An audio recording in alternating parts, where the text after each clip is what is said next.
Hey everybody, my name is Alan Tompkins, and I was going to work on a project today of trying to fit a 5-string neck onto this old Style 2. This is a 1929-1930 era Style 2 Gibson. You know it's a Style 2, it's called a sub-master tone because it does not have the cast tone ring in it that the Style 3, 4, 5, and Granada had, but this banjo has no tone ring in it. It just has a brass hoop that sits underneath the head here. And I thought I would record this and make a little video, maybe help some folks who are going through the process of maybe putting a 5-string neck on one of these banjos, or want to just replace the head and need a few steps to be able to do that easier, and maybe it'll help you out with something you're going to try on your banjo, or a new banjo that you might pick up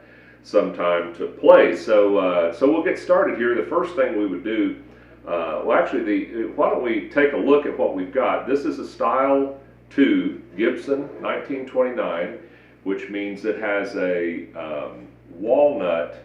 This is a walnut skinned resonator, so there's veneer on this resonator here. If you're from Kentucky, Tennessee, or perhaps even West Virginia, I've heard that it's acceptable to refer to this as a resignator rather than a resonator, but that's up to you. That's artistic license that you can take. So it's got the walnut skin, and these particular Style 2s had a perloid or a plastic overlay on the fingerboard here. You can see how it sort of wraps around, and it's got a painted design in between each of the frets there. So this one also has a Presto. I don't know if this is the original tailpiece or not, but it's an original pre-war Grover patent Presto that's easy to change the strings. This one has not been punched or drilled, so this is an original 4-string tenor Presto tailpiece, and you'll notice the tension hoop here has the large lugs. That lets you know that this is originally for a 4-string banjo. On a 5-string banjo, which are far more rare, these lugs, or these little barriers on either side of the neck, are much thinner, much skinnier, because the spacing of the strings is wider through there. Also, this has got the old Grover tenor bridge that's got a little sideways brace or support to keep it vertical there. And you'll notice this one's been in the case for a long time. It's not really cleaned up, and that head is just as loose as anything can possibly be. So we'll put a new head on here, and as we're swapping out the neck. So my first step, we'll remove these resonator lugs on either side here. With the Style 2, we do have 4. There are 4 resonator thumb screws here that keep the resonator on. I'll try to show you those. They'll be sitting right there, the little thumb screws.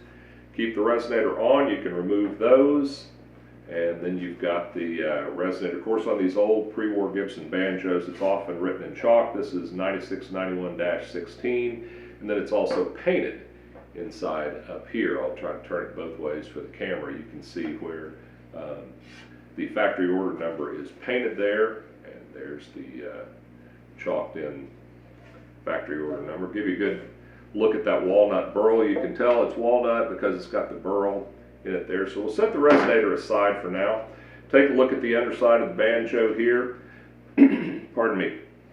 We have, this one only has a single coordinator rod, as you can see, and it's got a retaining nut down here to hold the neck on here, with the lag screws come through, and these two, this nut and the coordinator rod keeps the neck on the banjo.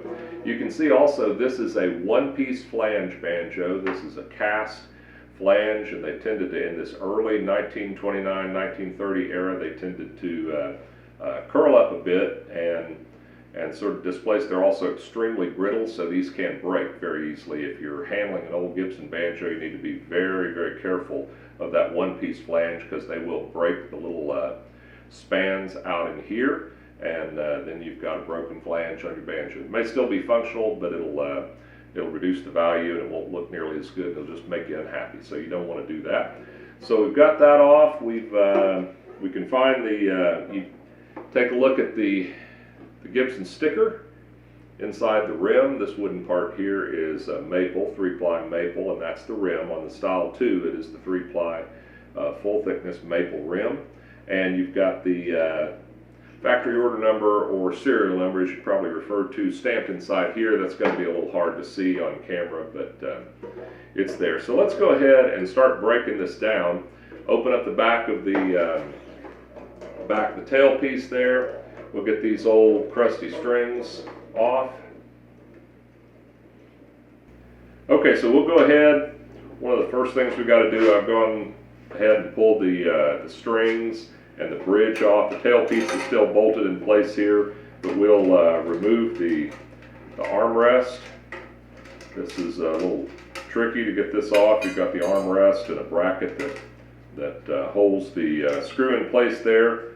Got your armrest that you can see. It's on the Prewar banjos. It's kind of a dull finish under there. They didn't plate them all and polish them all out. That one's got some wear on it, so it looks good. I'll set that right over there. Let's go ahead and pull the tailpiece off.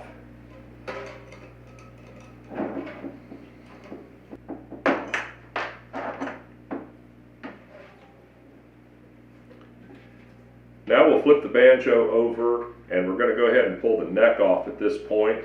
I will show you here, as we can see with the other camera, the lower coordinating rod has a nut on each side. It's a threaded shaft that goes all the way through here and holds the banjo in place, holds the neck in place. We will loosen that up. Just a standard 7/16 inch nut on there, and we will loosen it. This bracket right here is the tailpiece retaining bracket. We'll pull that nut, take off the tailpiece bracket, keep the nut handy there with it. We've loosened up the rod, and then you'll see that to loosen this coordinator rod, there's a hole right here. There's just a hole drilled in it.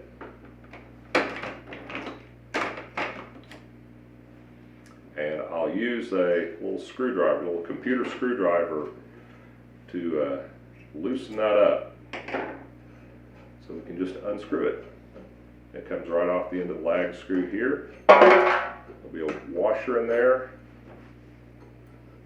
You slip that coordinator rod out, and then finding the washer goes on the other end right there to hold the neck in place. Now you can see the machine screws on the end of the neck are open, and so that lag bolt is loose. So we'll loosen up this other retaining nut here.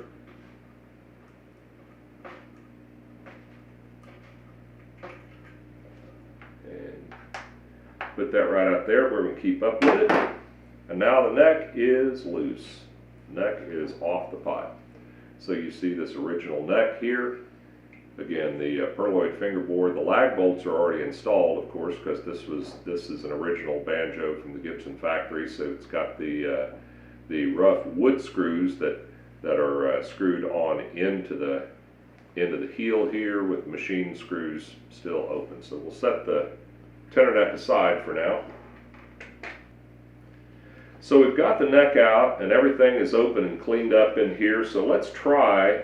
I have not tried this this nice replacement 5-string neck. This was cut for another banjo. This was cut for a flathead style 3 banjo, which of course, as we mentioned, has a tone ring as opposed to the style 2, which only has a brass hoop in here. So I don't know. You see this cut that we talk about here, the heel cut, has to be fitted very carefully to fit down against the rim of the banjo, so that it makes good contact and transmits the sound down the neck and into the pot of the banjo.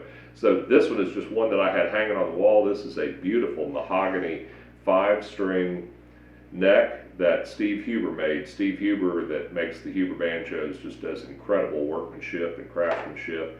It's a beautiful neck. It is set for one of my other banjos. I don't know that it's going to fit this pot, and we'll give it a try. If it does not fit close enough, then we'll just work on the pot and we'll leave this neck off, because if it doesn't fit solidly enough, you could damage the neck or damage the pot by trying to put it on. So we go to our lag screw holes here and we try to line them up so the screw holes fit nicely. Looks like they fit just right, and we're going to set this neck on.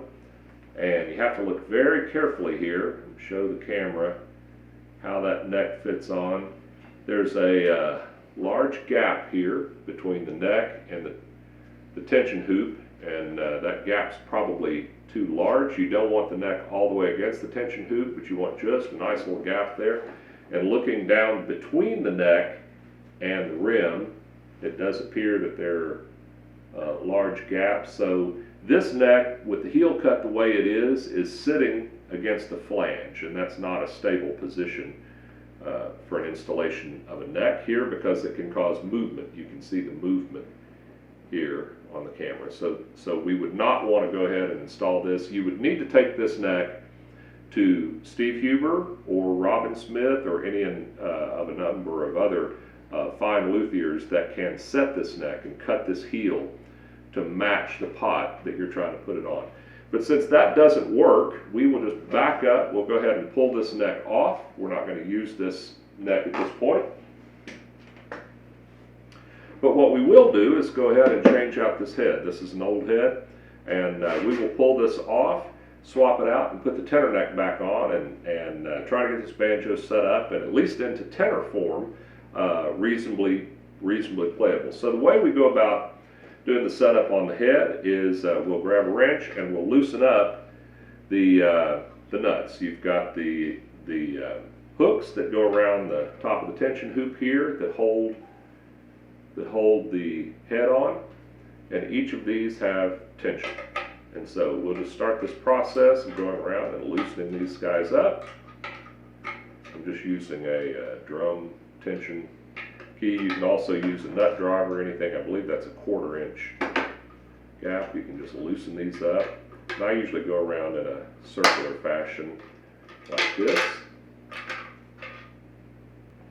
All right, I've got these nuts loosened up, so you don't have to take them all the way off. You can just sort of loosen them up and let the hooks fall through. Leave the hooks in place right there on the pot. We call this the pot assembly for no particular reason other than perhaps it looks like a pot. And you just go right around, loosen each of them up, let them off,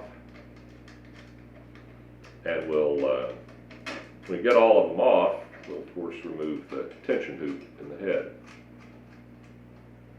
Now I've got them all loosened up here.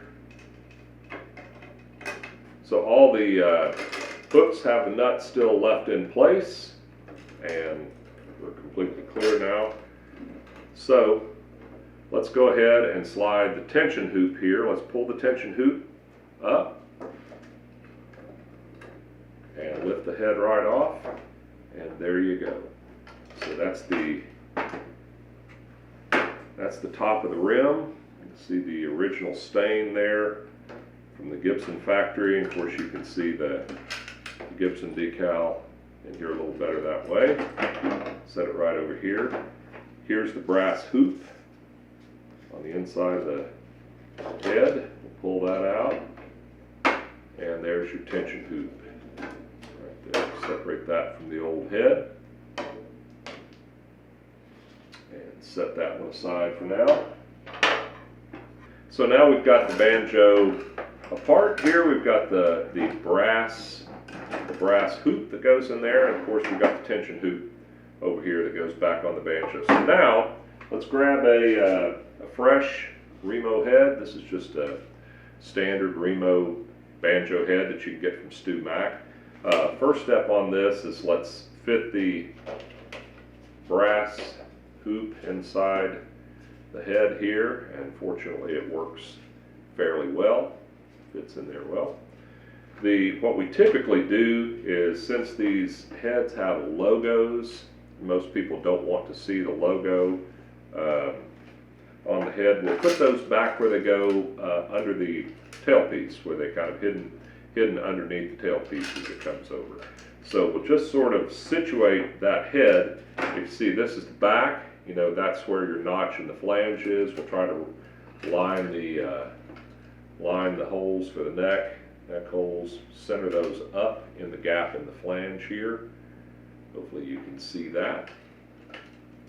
Now let's set the head and the hoop on and put the logo right back here, center it up with the lower coordinator rod hole so that it sits perfectly squarely underneath the tailpiece. And then we grab our tension hoop, paying attention to where the lugs are, because those lugs are the gap that the neck sits in. Go ahead and seat those.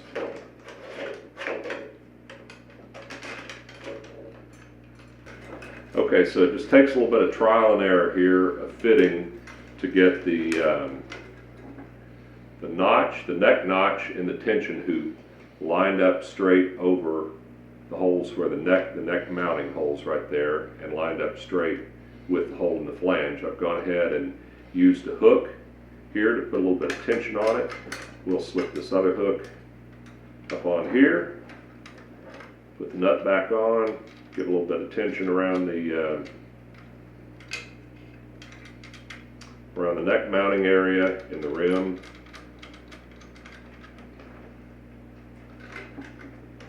So that sort of holds that in place. It looks good there. And then we'll also put a hook on back here. Put a little bit of tension just to hold it there. Now we've got that generally in place, so you can see now what we've done. We dropped the brass hoop down inside the head, put the head on with the tension hoop around it. Now one of the things you have to watch for on these very carefully is to make sure that the tension hoop presses down evenly. We want good, even pressure. And so the next step that we'll go through is putting all of these hooks and nuts back on and applying some tension to the head. Okay, so we've got all the hooks and nuts back on here, and everything is straight. The gap in the tension hoop matches up to the gap in the flange, and it's straight across the neck mounting holes here. You've got the logo in the back where the tailpiece will cover it with the lower coordinating rod hole lined up right there. And we've got all of the, and you can just look at this and tell as you're working through on any of these banjos, whether are the hooks straight up, are they perpendicular to the flange, does everything line up, and does it look right? And in our case now, we've worked it to the point that it does. The hooks and nuts are still sort of loose. So now we're going to go through the process of, we'll flip it back over here, grab our little drum key, and start just going around in a circle very slowly and working our way around to put some tension on this head. Now remember, the head will continue to fit down over the rim and the brass hoop as it begins to fit into place. This is natural. You're stretching the head over the rim of the banjo, and that's what you want to do. Okay, I think we've got it up. We've tightened this head up to where it's a good, consistent tension all the way around. You want to make small adjustments. Remember, there are 22 or 24 of these hooks and nuts around, so every little bit of tension that you put on each one adds a lot of tension to the head. Now, keep in mind, we have just installed a brand new banjo head on this banjo, so when I put this back in the case and put it up, tomorrow I'll come out and that head will sound incredibly loose, because these new heads will stretch for a good while. They'll stretch for weeks, and that's a huge part of getting your banjo to sound good, is getting the head up to tension where it provides the the resonance that you need for the banjo. Keep in mind, as we've talked about here, this plastic head is the soundboard for the banjo, just like on the guitar, where the top of the guitar or the top of the mandolin or the fiddle are the soundboards. This is the top, in this case, for the banjo. So this is the vibrating surface. Your strings transmit the vibrations down through the bridge into the head, which causes the resonance through the banjo and comes out around the side and emanates from it, and is reflected back by the resonator, of course, in the case of a banjo, or the back for a guitar, a fiddle, or a mandolin, or anything like that. So our next step here will be to go ahead and put the neck back in place, and since our 5-string neck did not line up and fit well, we can put our tenor neck right back, and we just use these lag screws here to drop them right back through the mounting holes, and hopefully everything goes on just very nicely, just like that. And we make sure that it's lined up here, that the gap in the flange lines up well. Try to get that aligned for the camera so you can see that's a very even gap there on the sides of the neck. And of course this neck was cut at the factory, so it's in it lines up in good shape there. So first thing we do, we'll grab this retaining nut that we had initially. We want to get that washer, and that goes on the upper coordinating rod in there, and maybe you can see that on the camera, and we will spin this little nut back on, and we'll just sort of put it back on finger tight for now until we get everything lined back up. So, all right, so we've got our upper retaining nut in place there. I believe you can see that. We'll grab our coordinator rod, and you want to, when you put this in, go ahead and run the nut all the way back up to give yourself flexibility here, and you want one washer. So it's always fun when you put these back together and you leave the washer off, and then once you get it all done and in, you have to go take it all apart again and put the washer back on. So try not to do that. Drop it through the lower coordinating rod hole here, and it should line up with that machine screw end of the lag bolt. And here we should have a washer in place for that as well. And here's that washer. Go ahead and put that on. And run that coordinator rod right there. So that is how we bolt the neck back on the banjo. So now we've got the neck bolted solidly in place. That's just finger tight, but you see the neck's there. It's nice and straight. There's a good fit of that neck to the rim, and all it takes is finger tension there to get that neck attached to the banjo. We will go ahead and put a little bit of tension on the coordinator rod here in terms of bolting the neck in place, and we'll tighten up that lower retaining nut as well. And of course, one of the questions that you have is how tight do we go with the head? It's hard to tell right now, but we brought this head up to where it sounds about right, and it's even. If you notice all the way around, one of the things that you have to be careful about is you get the tension hoop on with even tension all the way around. When you do that, the edges of the tension hoop should be about even. They should show evenly above the top of the head. So that's one of the tricks you use to make sure that you've got the head on roughly evenly, and you get about an even tone around in different places on the head. So now what have we done? We've reassembled the banjo here. We put a new head on it. We've got the neck bolted back into place. It is solid. You got a good solid joint there because you got a good fit on this neck up to the rim. We've got our coordinator rods. Now we'll just run this lower coordinating rod. We like to keep those about neutral if you can, almost no more than finger tight. Just like that is fine. If you remember from when we assembled before, we had our tailpiece retaining bracket. We'll go ahead and put that on and run that nut up to hold the tailpiece retaining bracket on. And you leave that little hole right there where that we can drop the tailpiece down through it. I will snug that up here to make sure it stays in place squarely. And that produces a nice little tension sandwich there, so that snugly keeps the coordinator rod in place. Flip the banjo back over. We can take our tailpiece, open it up where we can get the strings in there. There's your tailpiece retaining bolt. It should sit evenly here on the tension hoop where it's supposed to sit. Looks like it runs straight up the neck. That's good. And we'll go ahead and put the little nut back on there. And you don't have to use a wrench for that. Just get him finger tight so that it sits in about the right place. Just about like that. So now you've got your tailpiece in place. We can come back. We've got our bridge. We're just going back with a set of tenor strings. Since we've got a 4-string banjo here, 4-string tenor banjo, we use a standard set of banjo strings. I don't have any real tenor strings to work with here, but we use a regular set.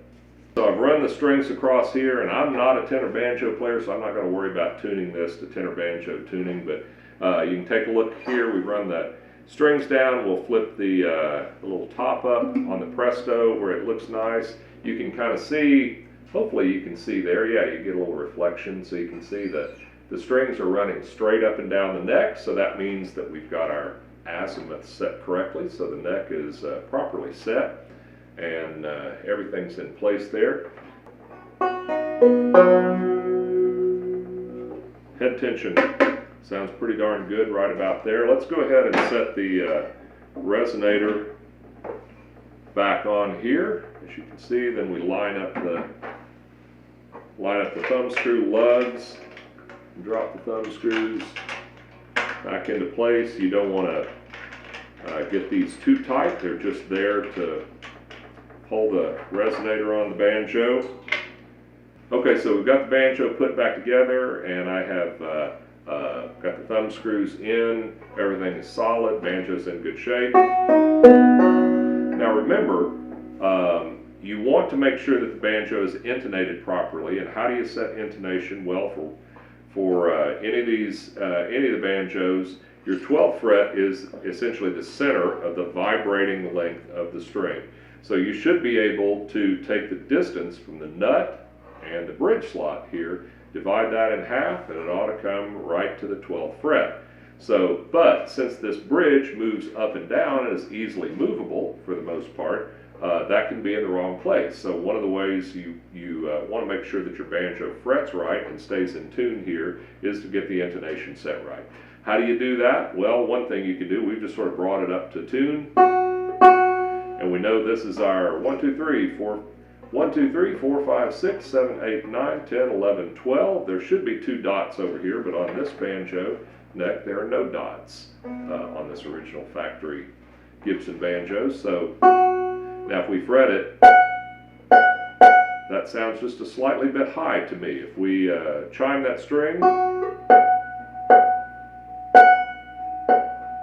it's flat. Okay, that's actually flat. So what do we do to make the note go higher? We shorten this distance, and you can just ooch the bridge up just a hair like that, making sure it's still fairly straight back here. So, and that's pretty close right there. You would of course use an electronic tuner, or a clip-on tuner is the easy way to do that, and that's an iterative process. You just do that several times until you're getting exactly an octave chimed note on there, and then you know that your string is equally divided at the 12th fret, and the banjo should be in tune at that point. So at this point, I believe we've put the banjo back together. We've changed out the head. We've got, you can tell that head's already dropped some tension there. It is stretching, so we'll need to go through the process of tightening it up, but I'll leave that until tomorrow.